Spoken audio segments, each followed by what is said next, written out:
sini saya akan menjelaskan langkah tentang prosedur ekspor. Langkah yang pertama itu ada persiapan produk, di mana kita memastikan produk memenuhi standar kualitas dan regulasi dari negara tujuan ekspor, dan memastikan sertifikasi seperti ISO dan HACCP mungkin dibutuhkan tergantung jenis produk. Dan yang terakhir, kemasan harus sesuai standar internasional agar aman selama pengiriman dan menarik bagi pasar tujuan. Langkah yang kedua, riset pasar dan perizinan, di mana kita melakukan riset pasar untuk memahami permintaan, persaingan, dan preferensi konsumen di negara tujuan. Yang kedua itu dapatkan izin ekspor dari instansi terkait seperti Kementerian Perdagangan dan kantor Bea Cukai. Dan yang berikut itu pendaftaran sebagai eksportir di Direktorat Jenderal Bea dan Cukai, dan izin usaha dari OSE sangat diperlukan. Langkah yang ketiga itu dokumen ekspor. A few moments later.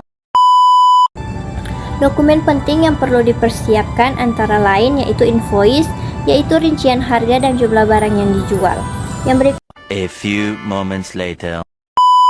packing list, yaitu daftar rincian barang, jumlah dan spesifikasi kemasan. Yang berikut bill of lading, yaitu dokumen pengangkutan dari perusahaan transportasi. Yang berikut certificate of origin, yaitu sertifikat yang menunjukkan asal barang. Yang berikut dokumen kepabeanan atau formulir PEB, yaitu pemberitahuan ekspor barang dan dokumen pajak yang relevan. Langkah yang keempat, penentuan metode pembayaran, di mana kita A few moments later. memilih metode pembayaran yang aman dan sesuai dengan kesepakatan seperti letter of credit atau pembayaran melalui transfer bank. Yang kedua, memastikan metode pembayaran menjamin keamanan dana hingga barang sampai ke pembeli. Dan langkah yang kelima yaitu pengangkutan dan logistik, di mana kita menentukan jenis transportasi seperti udara, A few moments later. transportasi udara, laut, atau darat, sesuai biaya dan kebutuhan pengiriman. Yang berikut, gunakan jasa freight forwarder yang dapat membantu mengurus logistik dan pengiriman internasional. Dan yang terakhir, pastikan perjanjian terkait asuransi untuk melindungi produk selama pengangkutan. Dan langkah yang keenam, proses bea cukai. Setelah dokumen lengkap, lakukan proses pemeriksaan di kantor bea cukai. Bea cukai akan memeriksa barang sesuai PEB. Bayar pajak ekspor jika berlaku, dan tunggu izin pengapalan dari bea cukai. Langkah yang ketujuh, pengiriman barang.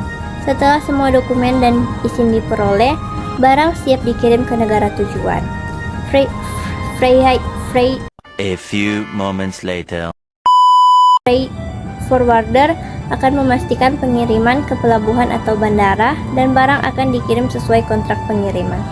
Langkah yang ke-8 atau langkah yang terakhir yaitu penerimaan pembayaran. Setelah pembeli menerima barang dan sesuai dengan perjanjian, pembayaran akan diterima melalui metode yang telah disepakati. Jadi dengan memahami langkah-langkah di atas, eksportir dapat memastikan proses ekspor berjalan lancar dan menghindari kendala administratif yang bisa memperlambat pengiriman barang ke pasar internasional. Terima kasih.